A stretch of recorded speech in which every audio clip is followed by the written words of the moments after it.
ஓம் ஸ்ரீ வராகி தாயே போற்றி. என் அன்பு குழந்தையே, ரொம்ப நாளாக நீ எதிர்பார்த்துக்கிட்டு இருந்த விஷயத்துல தான் இப்போது உனக்கான வெற்றி செய்தியை கொண்டு வந்திருக்கேன். இன்று மாலைக்குள்ளாகவே இந்த வராகி அம்மா யாருங்கிறதும் என்னுடைய அற்புத லீலைகளையும் என்னுடைய மகிமையையும் மிக பெரிய அளவில் நீ உணரப்போற. ஆம் என் செல்லமே, இத்தனை நாளாக நான் உனக்கு எத்தனையோ முறை வாக்கு கொடுத்துருக்கேன். ஆனால் பல சமயங்களில் நீங்கள் சொன்னது எதுவுமே நடக்கலை. நீ நம்பிக்கை இழந்து மன கஷ்டத்தோட என்கிட்டயே வருத்தப்பட்டதையும் நான் பார்த்துருக்கேன்.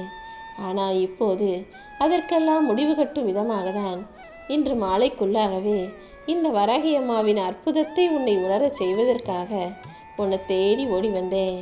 ரொம்ப நாளாக நடக்கும்னு எதிர்பார்த்து காத்திருந்த விஷயம் இப்போது நல்லபடியாக நடக்கப் போகுது.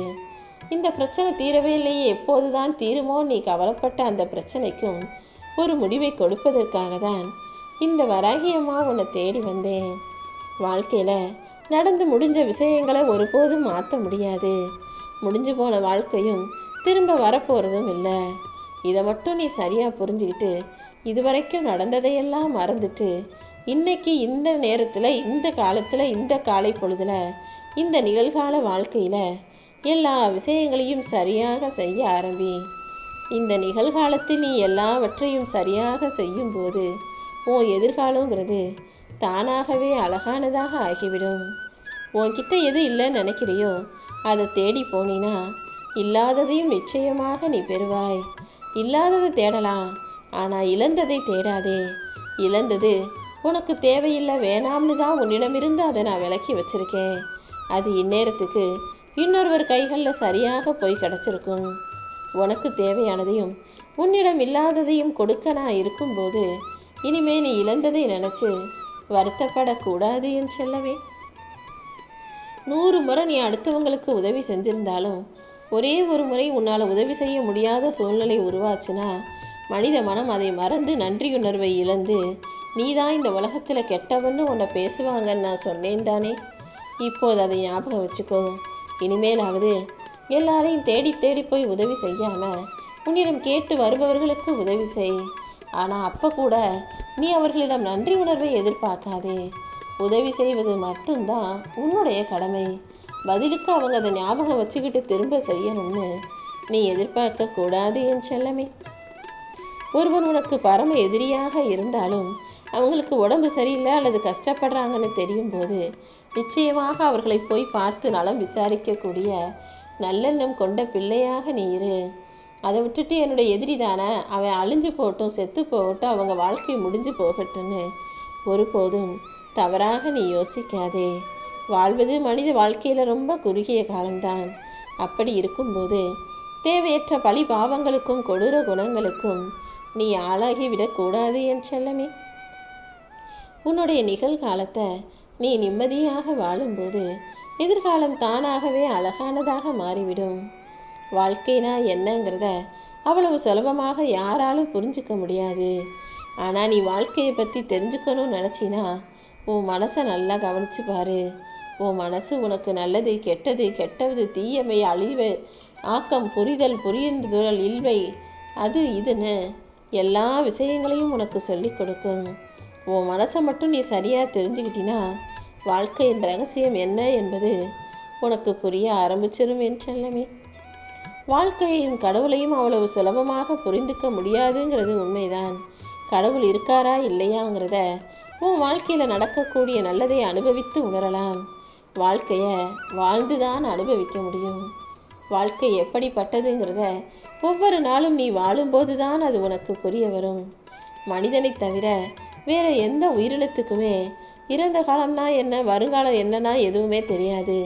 அது பாட்டுக்கு அன்னன்னைக்கு பொழுத சாப்பிட்டோம், ஓடணும், நடந்தோன்னு கழிச்சுக்கிட்டு இருக்கு.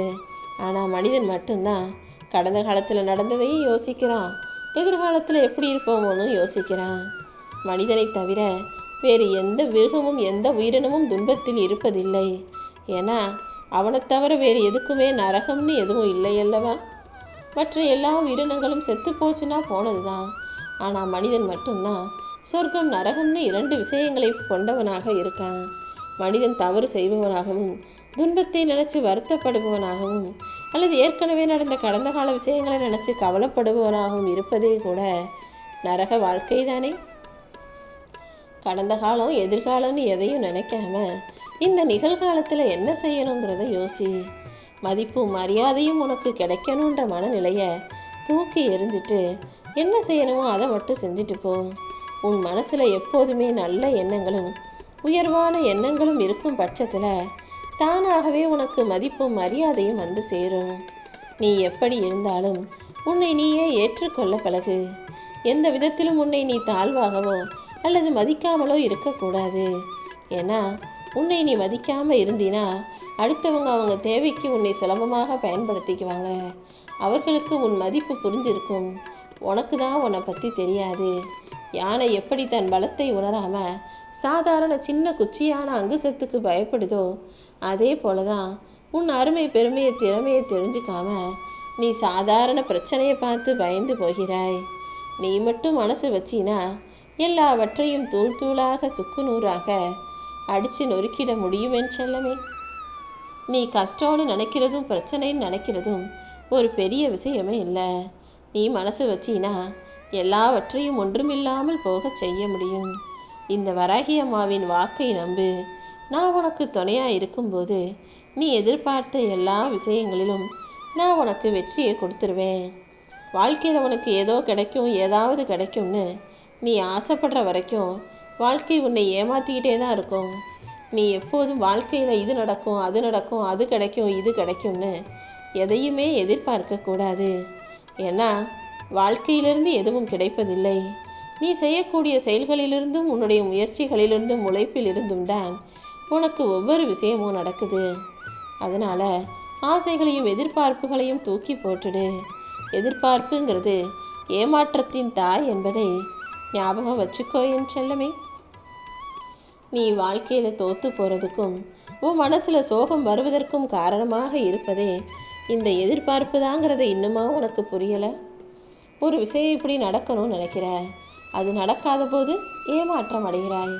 ஒரு மனிதன் இப்படி செய்வான், அப்படி நடந்துக்குவான் நினைக்கிற, அவங்க அதை செய்யாத போது தோற்று போய் சோர்ந்து போகிறாய்.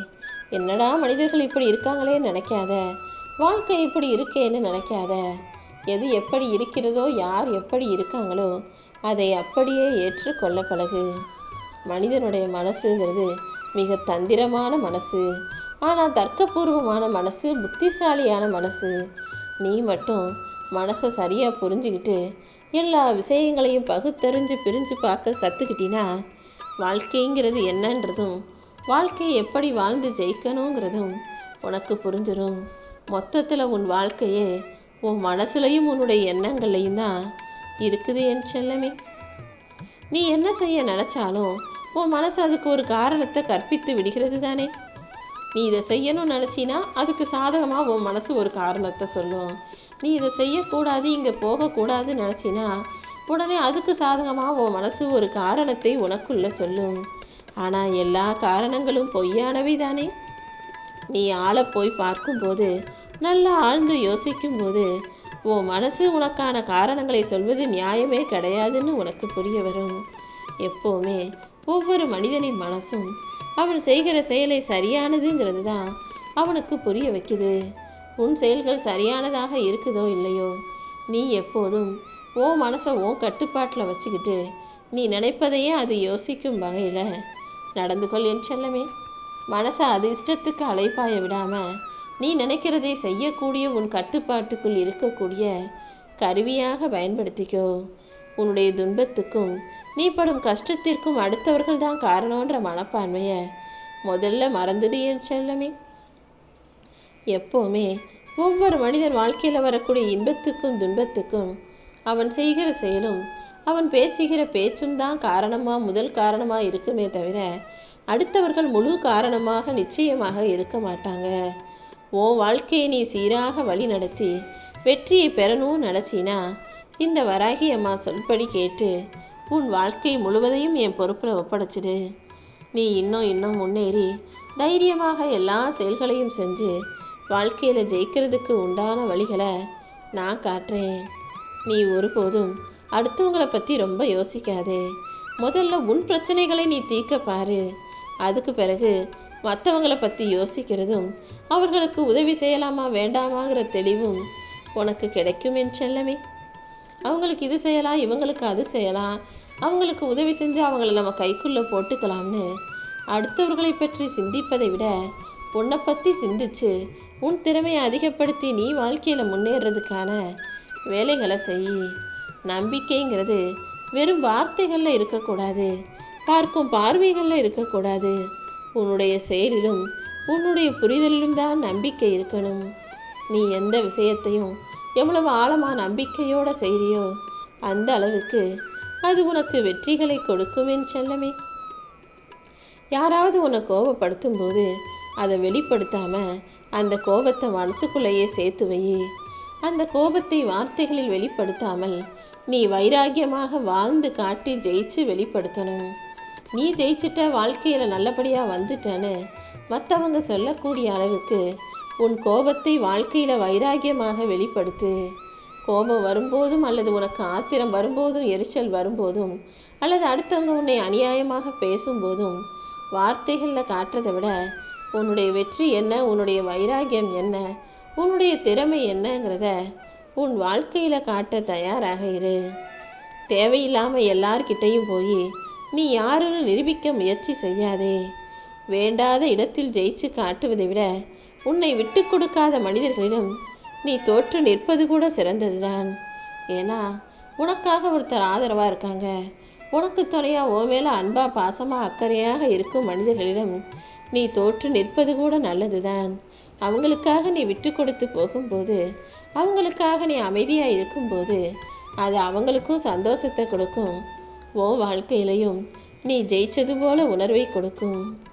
உன்கிட்ட பேசுகிறவங்களும் உன்கிட்ட பழகிறவங்களும் எல்லாருமே உன் மேலே அன்போட பாசத்தோடு பேசுகிறாங்கன்னு நீ தப்பாக நினச்சிக்காத. மனிதர்கள் எப்போதுமே மனசு மாறக்கூடியவர்களாக, எதையாவது எதிர்பார்த்து பேசக்கூடியவர்களாக மட்டும்தான் இருக்காங்க. அதனால உன்கிட்ட பேசுகிறவங்க என்ன உள்ளன்போட, என்ன உள்காரியத்தோட, என்ன எதிர்பார்ப்போடு பேசுகிறாங்கன்னு புரிஞ்சு நடந்துக்கோ. வார்த்தைகளுக்கு வலிமைன்னு பெருசாக ஏதும் இல்லை. அந்த வார்த்தைகளை சொல்லும் விதத்திலும் அதை சொல்பவர்கள் யாருங்கிற விதத்திலும் தான் வலிமை இருக்குது. ஒரு பெரிய மனுஷன் நல்ல வார்த்தைகளை சொல்லும்போது அதற்கு வலிமையும் வீரியமும் அதிகம்தானே. ஓம் ஸ்ரீ வராகி போற்றி.